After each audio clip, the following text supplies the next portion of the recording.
Thank you everyone for attending the National Farmers Union's webinar series, NF University.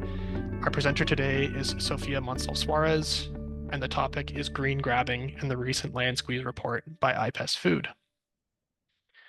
Unprecedented pressures on global farmland from green initiatives like carbon offsets, tree plantations, and biofuel crops are accelerating and converging in a land squeeze that is driving a surge in land inequality, rural poverty, and food insecurity, and risking a tipping point for smallholder agriculture. The Land Squeeze Report, published by the International Panel of Experts on Sustainable Food Systems, IPES-Food, details ongoing land dispossession as new forms of land grabs proliferate. Sofía Monsalve Suárez will highlight the problems and discuss the solutions that IPES-Food proposes. And we will also hear how countries like Colombia are currently working towards such solutions. And our presenter today, Sofía Monsalve Suárez. Sofía is a member of the IPES-Food panel and was, until very recently, Secretary of FIAN International, an international human rights organization working for the right to food and nutrition. Before becoming Secretary General in 2016, she coordinated FIAN's program on land and natural resources for more than 15 years. This work included close collaboration with peasants, family farmers, landless people, fisher folks, indigenous peoples, and rural workers organizations. Sofía, I will turn it over to you and you can take it away as soon as I have your presentation up on screen. Yes, thank you very much, James, and very good afternoon to you all. I greet you from Neckargemünd, which is a village in Germany. I am Colombian by origin, but I've been living in the diaspora for many years now. So it's a pleasure for me to be with you today, sharing the report, one of our latest report that we did on the land squeeze.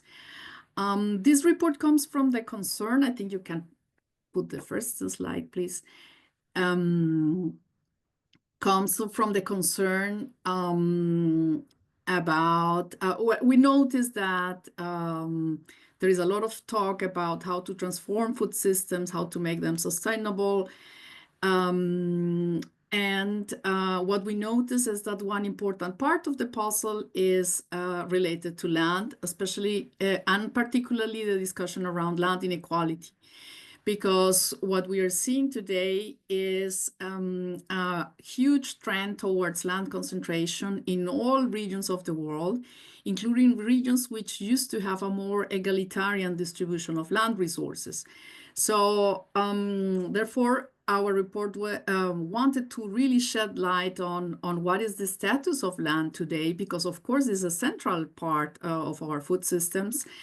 And we are very concerned with the trends of this land squeeze, which is making small-scale farming basically unviable and is threatening the food sovereignty of our countries.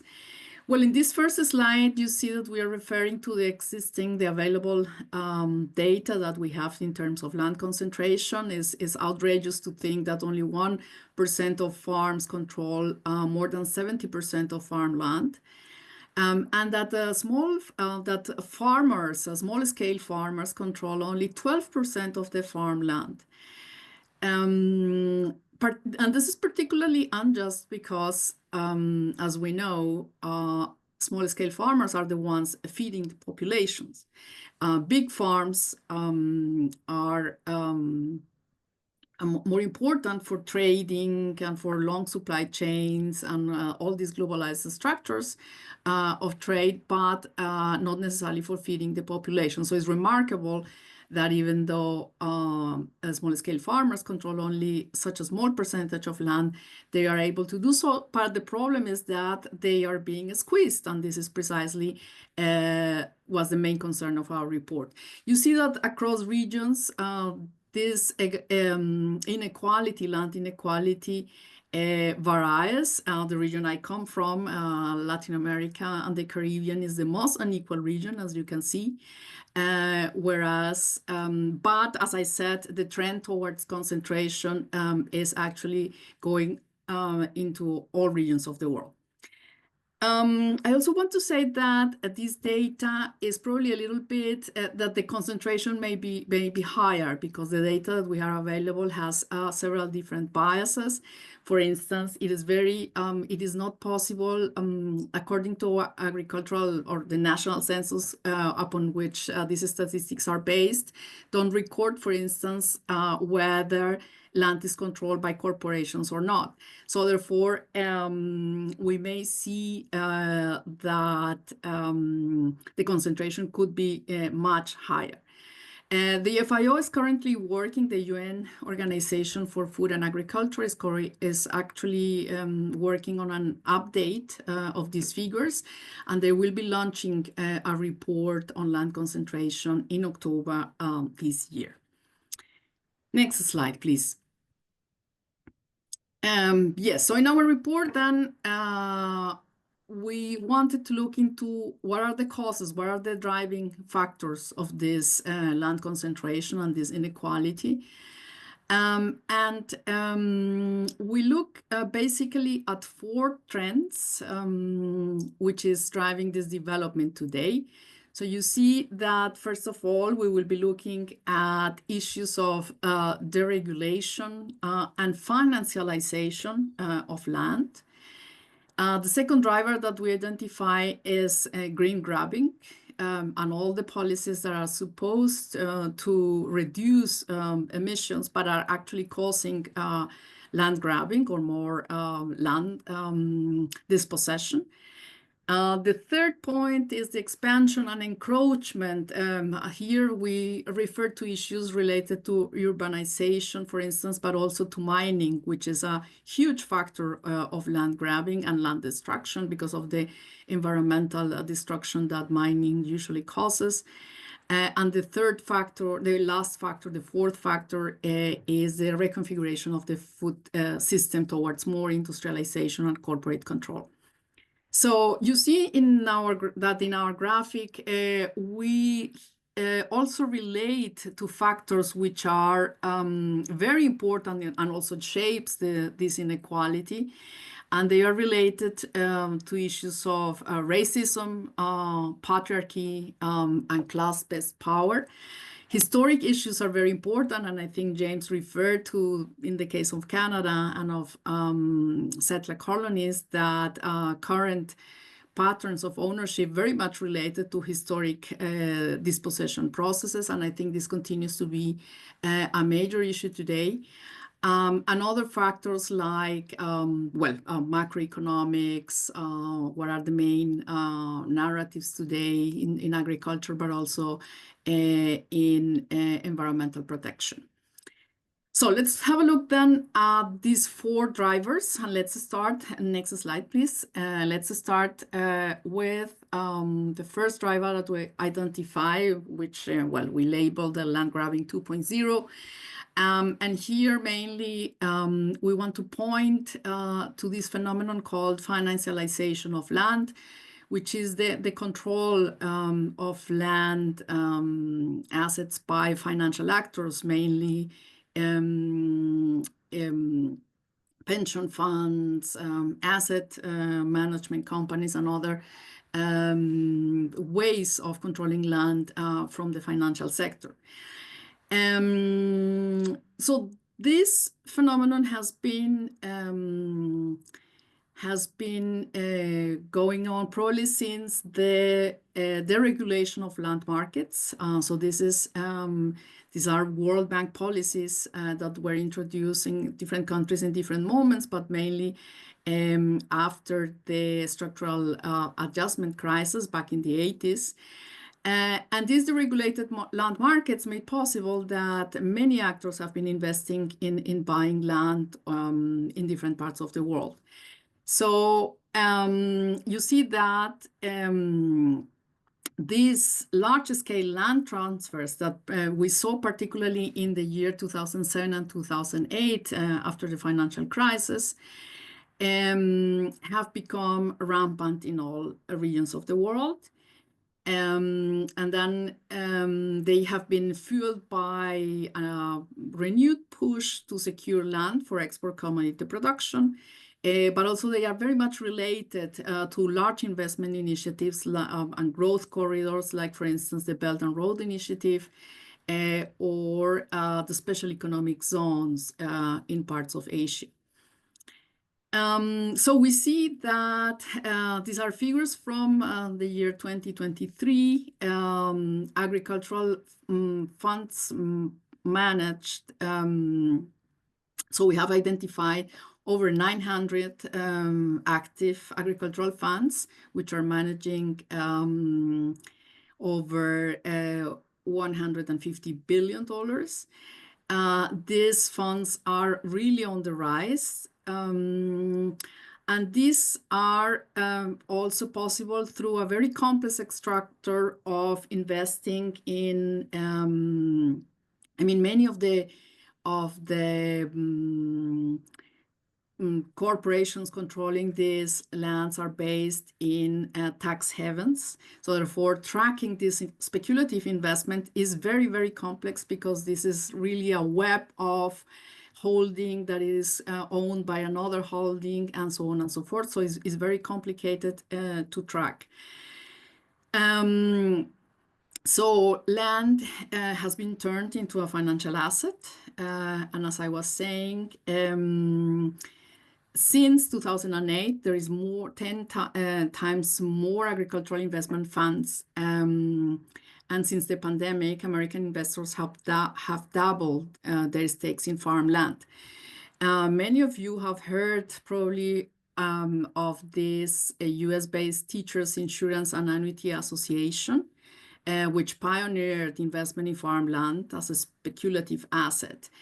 It is calculated in our report. We said that this insurance association control around 930,000 hectares of farmland worldwide. The figure could be higher. And here I would like to share also an insight from a report that my own organization has been doing, and that it is going to be launched next April. Because this US-based Teachers Insurance and Annuity Association may not be the largest, let's say, transnational landlord. We have identified in this report that will be upcoming in April, the 10 biggest, according, well, to, is a very, methodologically, is very difficult to calculate, well, how land is being accumulated transnationally. But with the available information and sources, we could identify also a Canadian company, which is called, just let me see 1 second. It's called the Manulife Investment Management. So we calculated that they control 2.4 million hectares worldwide.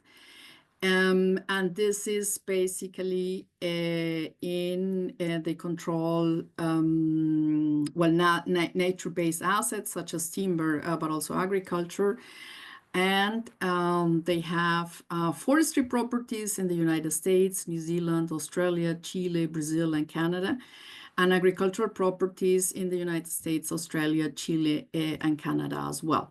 So yeah, there are some initiatives right now trying to look more in detail into the concentration of land by financial actors. And as I said, one very worrying phenomenon is the accumulation transnationally. I think we are not aware that this phenomenon is transnational, and this is putting, of course, a lot of questions, not only in terms of food sovereignty, but also in terms of democracy, because if very powerful actors control such vast amounts of land, you can imagine what it means for the population in these countries. Another impact that we also record in our report of the financialization of land is the increased speculation and the rising prices for land. So this is extremely concerning because this makes extremely I mean, more or less impossible for young farmers to access farmland because the prices, for instance, for the UK have doubled from 2010 to 2015. And I think, well, in North America, in the US, the prices has increased for 20 consecutive years. And in Canada, I understand it is a similar situation. Next slide, please. Yes, so this is graphic showing concluded land deals with only agriculture as their purpose. So there are different initiatives. I think this is probably quoted from the Land Matrix Initiative. And it shows how many of these deals are transnational, which is really a figure which is on the rise. Yes, please, next slide. Yeah, well, this is another graphic showing the same. Yeah, thank you. We can move then to the next driver, which is the green grabs, the green grabbing. So it's emerging as a type of land grabbing. It's not entirely new, but of course, it's taking land away from communities and redirecting resources from the south to the north. So green grabbing occurs when governments and powerful corporations appropriate communal or smallholders' land for large-scale tree planting, for instance, carbon sequestration, and top-down conservation projects, or even clean fuels. So green grabs already account for 20% of these documented large-scale land deals. I already referred to the case of Blue Carbon. It's a company based in the United Arab Emirates. According to some estimations, they are probably the biggest transnational landlord because these estimations go that they probably control about 25 million hectares. In different countries like Kenya, Zimbabwe, Tanzania, Zambia, and Liberia. So they're investing in different types of offsets, carbon offsets, well, these carbon removals are a type of carbon offset based on removing carbon from the atmosphere and storing it away so that it doesn't contribute to increasing global temperatures. The key mechanism for removing carbon is through reforestation schemes. So therefore, many of these companies have interest in forest property.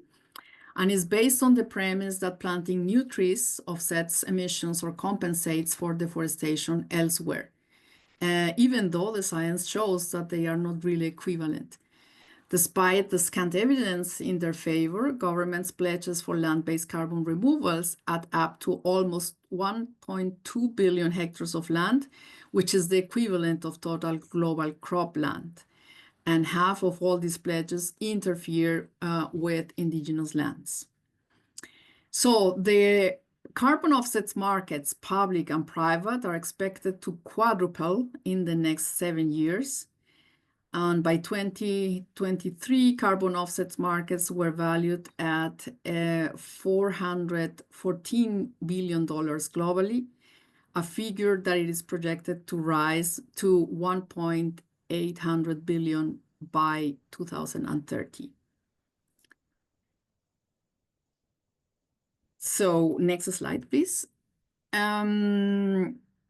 So this is taking land away from communities, especially small-scale food producers, indigenous peoples, peasants, and pastoralists. My organization has also, in fact, it was this week, we launched a report on, I don't know if you have heard of the case of the Maasai in Tanzania. The Maasai people is a mobile people, and they have been threatened precisely by this carbon offsetting schemes. But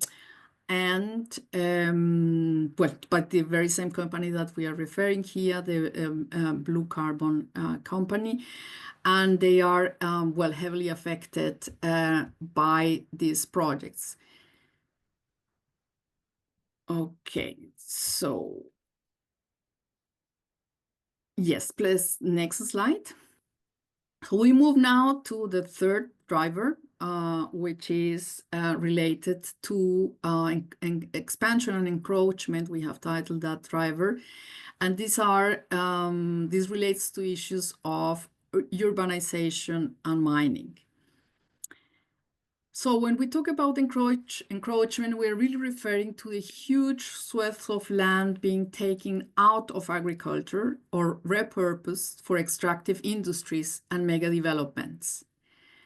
The green transition in the global north and the ongoing economic expansion of China are rapidly driving up the demand for critical minerals like lithium, zinc, cobalt, and copper. So approximately 6 million hectares of land is currently used for mining the world over. Mining projects actually accounted for about 14% of the recorded large-scale land deals over the past 10 years, soloing some 7.7 million hectares of farmland. So we are seeing really a real competition, and in Colombia, this has been really a major issue, a competition of mining against agriculture. And we see how these mining projects have affected mainly indigenous people's lands, but also Afro-Colombian lands. In our report, we cite some of these examples and cases, and particularly in a country like Colombia, but I think it's also a widespread phenomenon in other South American countries. Not only the legal mining is a problem, which is a huge problem, but illegal mining has been spreading also quite fast. This is also backed by armed groups, illegal armed groups, and therefore for peasant communities and Afro-Colombian and indigenous peoples, illegal mining has become also a major problem. Prime farmland continues to be lost also to rising urbanization and mega infrastructure developments. The UN estimates that by 2030, up to 3.3 million hectares of the world's farmland will have been swallowed by expanding megacities. 80% of this land loss will happen in Africa, Asia, and especially in India. So this, as you can imagine, these land conversions are particularly damaging for food producers and communities, regularly sparking mass displacement, land conflicts, and wholesale degradation of surrounding environments. More than 90% of the corporations mining for so-called clean renewable energy sources have been associated with hundreds of human rights violations, including use of child labor and land theft. Good. Next slide, please. So now we come to the fourth and last driver that we have called the food systems reconfiguration. So we wanted to point out here that it is not just about land grabbing, but it's also about what is grown and how is being done. Where control of land is effectively handed over to the global industrial food system by stealth. So this is what we called the food system reconfiguration. Industrial agriculture is spreading globally, and this business model premised on input and intensive feed crop monocultures and factory farms is squeezing out smallholders. This is so because as agriculture becomes more mechanized, specialized, and reliant on expensive digital and genomic technologies, the less smallholder farmers can afford to farm. The situation is getting worse because agribusiness mergers are creating giant dominant firms, and these firms are pursuing highly monopolistic practices. By 2020, China's Syngenta Group controlled 1/4 of the global pesticide market, while 4 firms, Syngenta Group, Bayer, BASF, and Corteva, control 50% of the world's commercial seeds and 62% of the pesticide market, with similar levels of consolidation along the chain. So market control and price gouging are now common. Leading firms hiked fertilizer prices well beyond the rise in production costs, increasing their operation profits to 36%, even as they sold less product. Since the 90s, input costs have risen substantially, outstripping increases in farm gate prices. So these dynamics are creating systemic economic precarity for farmers, effectively forcing them to get big or get out. In the US, for example, farmers experienced record debt levels in 2023 on the back of rising input prices, including soaring land prices, forcing many farmers to sell their land to get to larger players to afford to live. Okay, so now, as I said, so these are the 4 drivers that we have identified that are responsible for this land inequality, extreme land inequality, and are responsible for the land squeeze, which is degrading the existing lands, and it is also threatening our food systems and our food sovereignty. Now, next slide, please. Let's look then at what could be responses to address these drivers and to really ensure that farmers, communities, indigenous peoples, and traditional communities control their lands and can really can continue producing food. So on here, we are proposing, I mean, based on the struggles of many of the farmers' organizations and all the organizations rallying for agrarian reform and for the control over their lands. So based on that experiences, we are proposing, well, several things. The first one is the need to integrate the governance of land in order to really ensure respect for the right to land as it is recognized in the UN Declaration on the Rights of Indigenous Peoples, but also in the declaration, the UN Declaration on the Rights of Peasants and other people working in rural areas. So communities, farming communities, have a right to land. In many countries, this right is enshrined in their constitution. And it is important now that this right, it is integrated in the environmental and agricultural policies of the countries. So this is our first proposal, and I would like now to illustrate a little bit with what Colombia is doing, because Colombia. The current government of Colombia, which, well, if you are a little bit familiar with Colombian politics, is the first leftist government in the entire Colombian history. And much of the problems in terms of the war that Colombia has faced for several decades are related to the extreme land inequality in the country. So this is the first government which is trying to really seriously address the land question in Colombia. It's also a government that it is trying to implement the peace accords that that Colombia as a state have committed to in the course of these peace accords. The first accord was precisely to address the land question. So Colombia has been distributing land in the past 2.5 years. It is the calculations are roughly that they have given access to land to about 500,000 hectares to peasant communities. It is also interesting that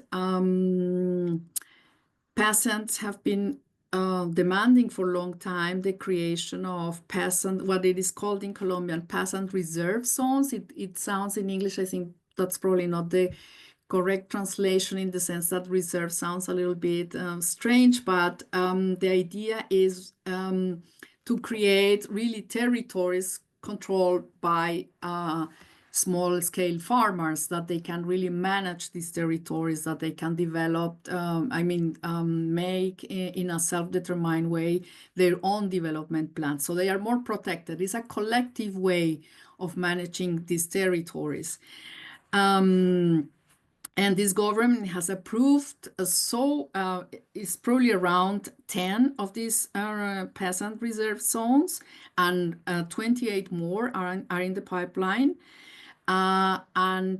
So this is the first time in the history that so many of these reserves are being approved. And the interesting part of that is also that for the first time, these peasant reserves zones can be allocated in forest reserves. So this shows that the new policies for environmental protection are also changing the understanding in a way that don't see the peasant population as those destroying forest or zones of particular ecological importance, but rather guardians of these ecosystems. And I think this is a major change in the history of Colombia, and also of understanding how environmental protection needs to be done. Another important change has been also the recognition of areas of protection for food production.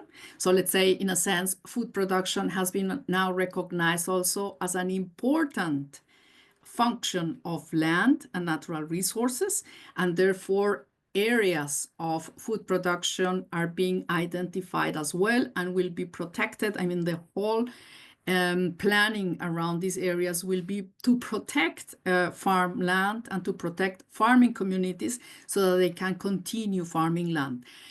So this goes in line with our second recommendation in the report, which is about new land governance mechanisms that make possible to put at the heart of these mechanisms the human rights of the farming communities. And to now create processes for democratic spatial planning and accountable land agencies. So I think that this example of Colombia, of creating protection of food producing zones or areas, is an example of these new forms of managing in a democratic and participatory way ecosystem and natural resources. The third new policy that Colombia is also has introduced is what it is called the agrarian jurisdiction.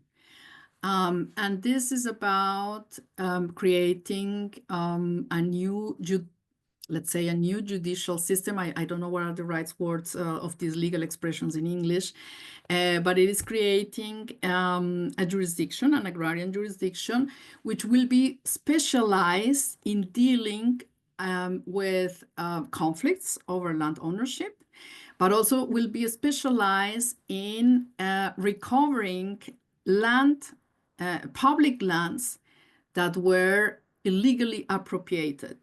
So this is the case in Colombia on the shores of rivers, for instance, but also in areas like the Amazon region.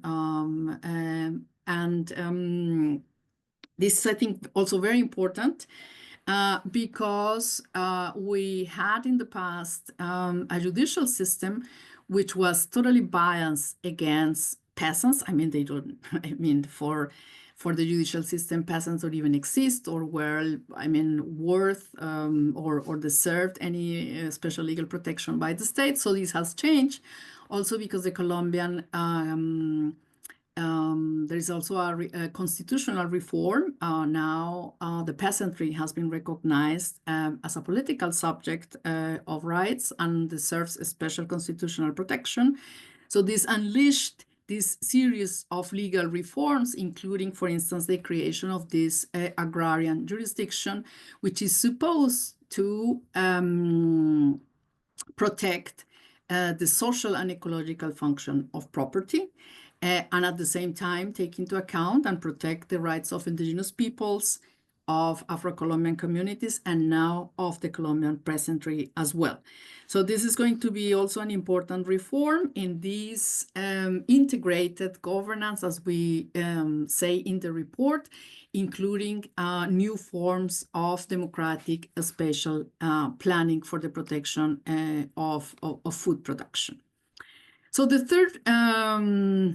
third recommendation that we do in the report is to remove speculative capital and financial actors from land markets and to get land back into the hands of farmers. In Colombia, Congressman is also promoting a law to control what in Colombia is called the foreignization of land, because many of these transnational actors are foreigners, and therefore the idea is to not allow foreigners to take control of the Colombian lands. So this is a bill. I don't think that it has made a lot of progress, but at least just to show that this senator from Colombia was following actually the example of Argentina. Argentina used to have a regulation putting a cap on the amount of land that foreigners were able to control. Unfortunately, the new government in Argentina, the Milei government, one of the first measures that he took when he was in power was to abolish that regulation, capping the control the amount of land that foreigners were allowed to control in Argentina. So there are different ways, and in our report we cite different examples. Via Campesina in Europe, for instance, is proposing a similar cap on the land. This time, not that foreigners are able to control, but any individual or corporation can control. So this is work in progress here in Europe. Another way is to make free, prior, and informed consent and preemptive rights to buy land for affected communities a mandatory condition of every land transfer, as it is the case now in France or in Scotland. And lastly, there is also a conversation about carbon credits, which are the fastest growing derivatives markets out there, and one highly reliant on land. So carbon market mechanisms should be replaced by non-market mechanisms to reduce emissions, to avoid the flooding of our land markets with further transnational capital.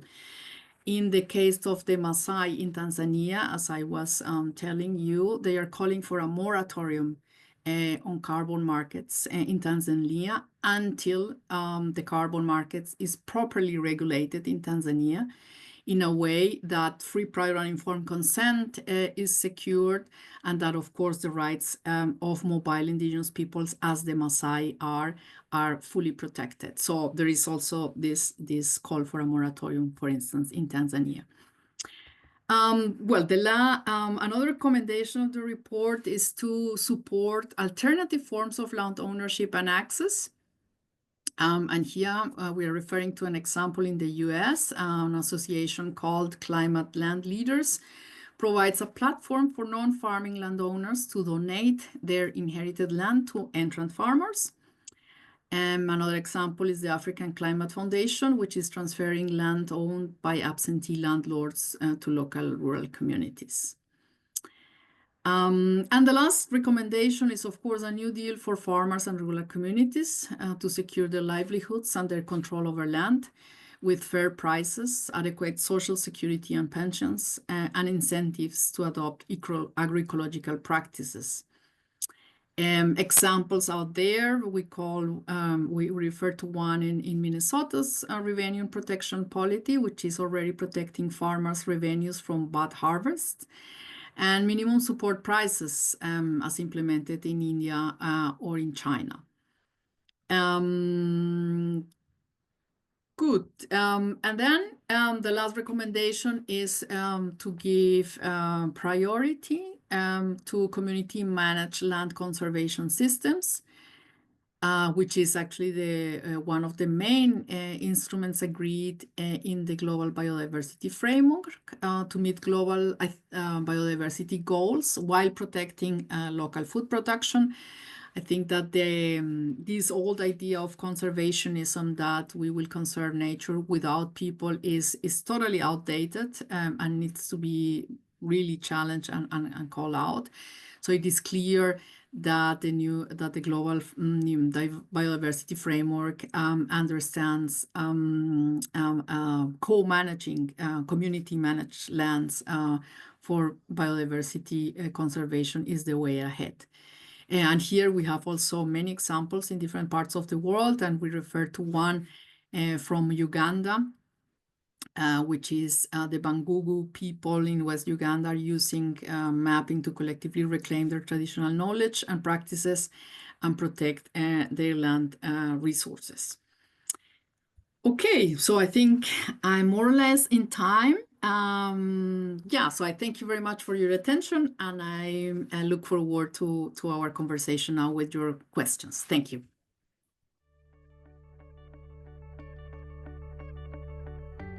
That was excellent. Thank you, Sophia. It was really great to hear from you about the report. It was a great report to read, and I'm looking forward to questions.